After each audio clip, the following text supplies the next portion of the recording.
하루하루 문숙. 안녕하세요 하루님들, 하루하루 문숙입니다. 자, 오늘은 정말 쉬운, 제가 하는 건 모든가에 쉽지만 저는 어려운 걸 하면은 잘 안 해먹게 되더라고요. 그쵸. 절대로 안 해먹게 돼요.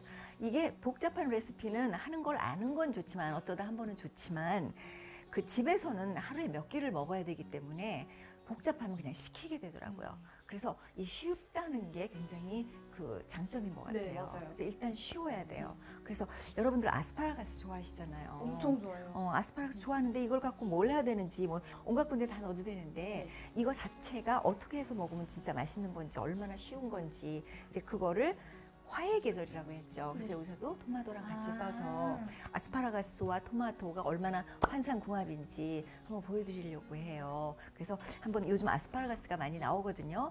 아스파라거스에는 두 가지가 있습니다. 빨간 아스파라거스가 있고 푸른 아스파라거스가 있습니다. 또 어떤 거라도 괜찮아요. 아스파라거스를 이렇게 사서 요거 자르세요. 어느 정도에서 자른 다음에, 항상 아스파라거스는 먹다 보면 요 밑둥이 조금 빳빳해요. 그래서 이거를 이렇게 밑에만 이렇게 조금 쳐주는 게 좋아요. 이렇게. 그러면 이거 먹을 때 너무 여기가 환상적으로 달아요. 달고 맛있는데 잘라버리기엔 또 그렇고, 그래서 요 밑둥이 큰 것만 한번 해보실래요? 네. 저는 토마토를 한번 잘라볼게요. 토마토를 준비해 주시는데, 요거를 하는 동안에 불을 우선 켤까요? 네. 여기다가 이제 물을 넣어서 스팀을 할 거예요. 그래서 그 스팀이라는 게 킹을 하는 방식 중에서 가장 좋은 방식이에요. 영양가 손실도 가장 적고 본 모습도 그대로 유지가 되면서도 소화도 잘 되고 생으로 먹는 것보다 훨씬 소화가 잘 돼요. 그래서 스팀을 할 건데, 물을 끓인 다음에, 그다음에 끓이는 동안 토마토를 잘라 놓을게요. 토마토는 너무 쉽죠? 이게 별 어려운 일이 없죠? 네. 그냥 툭툭 하면 돼요. 이렇게 음식은 그냥 쉽게 하세요. 간단하게. 간단하게. 그래야지 맛도 있고 영양소도 덜 파괴되고 음식에 있는 그 에너지가, 기운이 그대로 전달이 돼요. 그럼 오늘 저희 만드는 요리가 좀 알칼리성 음식인 거예요? 그렇죠. 이건 지금 100% 알칼리성이죠. 거기에 대해서 뭐 알고 싶은 거 있어요? 네, 저는 그때 유튜브 봤을 때 선생님 거 산성화된 몸을 알칼리성으로 바꾸는 게 되게 중요하다고 하신 걸 보고 원래 우리 몸이 산성화가 많이 돼 있나? 그럼 왜 알칼리성으로 바뀌는 게 중요하나? 그런 게 되게 궁금했었어요. 우리 몸이 약간 알칼리성인 부분이 있고 약간 산성인 부분이 있어요. 예를 들어서 피부는 약간 산성이에요. 그게 우리를 보호하는 역할을 하기 때문에 뭐 이렇게 병균이 오더라도 방지할 수 있도록 약간 산성이고, 우리의 피는 약간 알칼리성이에요. 피가 7.4, 7.0이 중성인데 우리의 피는 7.4 정도를 유지를 해야 돼요. 그래야지 우리 몸이 건강하다고 볼 수 있어요. 그런데 만병이 우리 피가 산성화되면서 일어나요. 골다공증도 그렇고 암도 그렇고, 암에 걸린 사람의 몸은 이런 말이 있어요. 모든 몸이 산성이 된 사람이 암에 걸리는 건 아니지만 암에 걸린 모든 사람의 몸이 산성화돼 있어요. 예. 그리고 암에 걸리면 그 암세포가 만들어내는 게 산성 물질이에요. 그래서 더욱더. 그래서 전부 다 산성화되어 있어요. 그래서 암 환자에서부터 골다공증 환자까지 치유식에서는 첫 단계가 몸을 알칼리화 시키는 과정. 일단 바꿔줘야 돼요. 급히. 그래서 시간이 없으니까 그때는 녹즙을 하는 거예요. 녹즙이 바로 알칼리화 되잖아요. 뭐 피 속으로 바로 쓰면 되니까. 근데 녹즙이라는 음식은 그렇게 길게 오랫동안 먹을 수 있는 음식은 아니잖아요. 그것만 먹고 살 수는 없잖아요. 맞아요. 그래서 서서히 다른 음식으로 바꿔줘야 돼요. 그래서 몸을 알칼리화 시켜주는 것이 가장 중요하다. 그리고 그거를 유지를 시켜주는 게 중요한데, 몸이 산성화되면 몸에서 신호가 옵니다. 어떻게 와요? 피곤하고 나른하고 몸이 벌써, 왜 술 많이 마시고 고기 많이 먹고 그러면 그 다음날 어때요? 후유증 오잖아요. 피곤하고 며칠씩 가잖아요. 그게 육류가 강한 산성 음식이에요. 육류가요? 네. 모든 육류가 전부 강한 산성이에요. 거기다가 곡류, 콩류, 이게 다 산성 음식이에요. 콩류. 그러니까 쌀 먹고 밥 먹으면 100% 산성 음식 되는 거예요. 네. 그래서 밥을 먹을 때는 뭐와 같이 먹는다? 채소? 채소와 같이 먹고 고기를 먹을 때도 채소와 같이 먹고 그래서 그래 밸런스가 맞아요. 그래도 육류가 워낙 강한 산성 음식이기 때문에 채소를 아무리 많이 먹어도 밸런스가 떨어져요. 그래서 채소와 과일을 많이 먹어라. 될 수 있으면 채소라는 그 법이 있습니다. 자연식에서는. 채소만 먹어라. 채소를 주로 먹어라 그런 뜻이죠. 네. 그래서 그걸 기억하시면 돼요. 그래야지 몸이 자동적으로 알칼리화 되는데 그게 바로 그 디탁스 할 때 봄에 레몬이 쉬어서 산성화 음식이라고 착각하시는 분이 많거든요. 레몬은 알칼리성 식품입니다. 성분을 가지고 따지는 것이 아니라 몸에 들어가서 분해돼서 남는 성분이 무엇인가에 따라서 그게 달라져요. 그래서 레몬은 강알칼리성. 그래서 알칼리성 식품을 먹어라. 굉장히 중요합니다. 거기다가 굉장히 중요해요. 그리고 거기다가 우리 몸뿐만이 아니라 지금 흙도 산성화돼 있죠. 흙도. 그러니까 비료 같은 걸 자꾸 주면 땅이 산성화돼요. 거기다가 공기가 산성화돼 있죠. 그쵸, 그다음에 비도 요즘은 산성화로 오죠. 산성비. 그 자연 환경이 무너질수록 산성화되어 가요. 그래서 우리 몸은 정말 너무너무 힘들어하는 상황이 된 거죠. 지금 그래서 이때일수록 알칼리화 음식을 강하게 먹여줘야 돼요. 옛날에 산업혁명이 일어나기 전에 그때쯤이면 60대 40이었어요.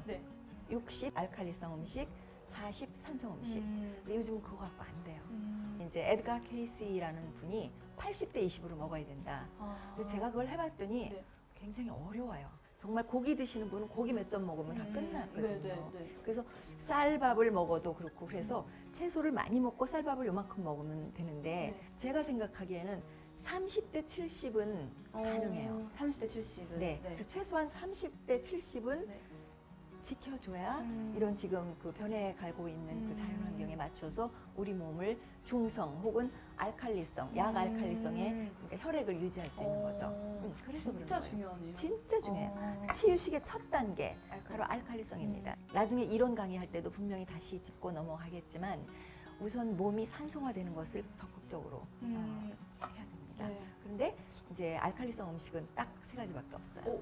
큰 덩어리로 해조류. 해조류? 네. 미역 같은. 네. 해조류가 강알칼리성입니다. 특히 다시마. 다시마. 아주 강알칼리성. 채소. 과일. 뭐 이렇게. 채소. 오케이.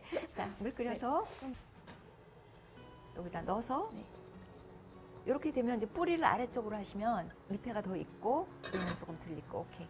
너무 많이 안 익어도 돼요. 아스파라거스도 생으로 먹어도 되거든요. 그래서 약간만 익혀주면 돼요. 자, 이 토마토를 거기다 같이 겉들일 거예요.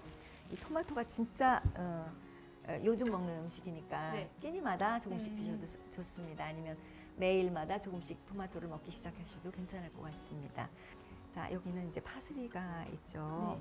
파슬리를 큰 칼로 제가 다져볼게요. 꽁꽁 뭉쳐서 다지는 거죠. 됐잖아요. 올라온 향이 엄청 좋은 것 같아요. 좋죠. 자연식에서는 아무리 양념을 많이 해도 그 본래 가지고 있는 맛을 오버파워링 한다고 그러죠. 넘어서면 안 돼. 그래서 양념이 항상 적게 들어가요. 적게. 본래의 맛을 그 치우치지 않는 한도 내에서. 자, 여기다가 우선 소금을 넣어볼게요. 그다음에 herb, 허브, 로즈마리도 들어있고 타임도 들어있고 그런 거거든요. 그래서 이런 거를 이렇게 해서 넣어주고 그다음에 파슬리도 넣어주고 그다음에 여기다 파를 좀 넣어서 같이 한번 열어볼까요? 오, 그릇에다 한번 담아볼게요. 잘 된 것 같아요. 엄청 잘. 예쁘다. 너무 예쁘고 또 너무 맛있어. 냄새도 좋잖아요. 냄새가 진짜 좋아요. 냄새가 좋죠. 여기다 소금을 좀 해야 되겠죠. 이렇게. 예쁘다. 이쁘잖아요. 너무 예뻐요. 소금도 예쁘고 또 이런 것도 조금 이렇게 이쁘잖아요. 이렇게. 자, 이렇게 해서 자, 요거를 만들 건데 여기다가도 마늘을 좋아하시는 분들은 마늘 조금 넣어도 돼요. 마늘 반쪽 이렇게 해서 넣고 이것만 해도 맛있을 것 같지 네, 않아요? 너무 색깔이 예뻐요. 예쁘죠? 네. 또 역시 조금 매운 걸 좋아하시는 분은 어떻게 한다? 카얀을 넣는다. 넣지 않으셔도 괜찮습니다. 조금 넣는다. 그 다음에 올리브유가 들어갑니다. 올리브유 넣고,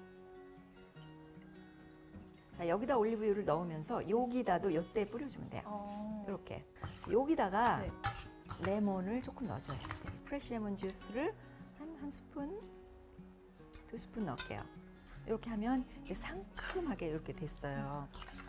벌써 이것도 맛있어요. 네. 향이 이렇게 담으면 돼요. 오, 이쁘다. 우와. 되게 조화로워요. 조화롭죠. 네. 그 음식의 조화로운 게 굉장히 중요해요. 음식을 보는 순간 이미 우리 몸에서는 엔자임이라고 하죠. 효소가 분비되기 시작해요. 오, 아 진짜요? 네, 꼭 먹어야만 되는 게 아니에요. 아. 이미 우리가 보면서 하는 순간 우리 몸에 그 엔자임이 나오는 거예요. 보기에도 네. 정말 이상한 것들은 네. 몸도 싫어해요. 원래. 음. 그래서 그런 건 조금 조심하시면 되고요.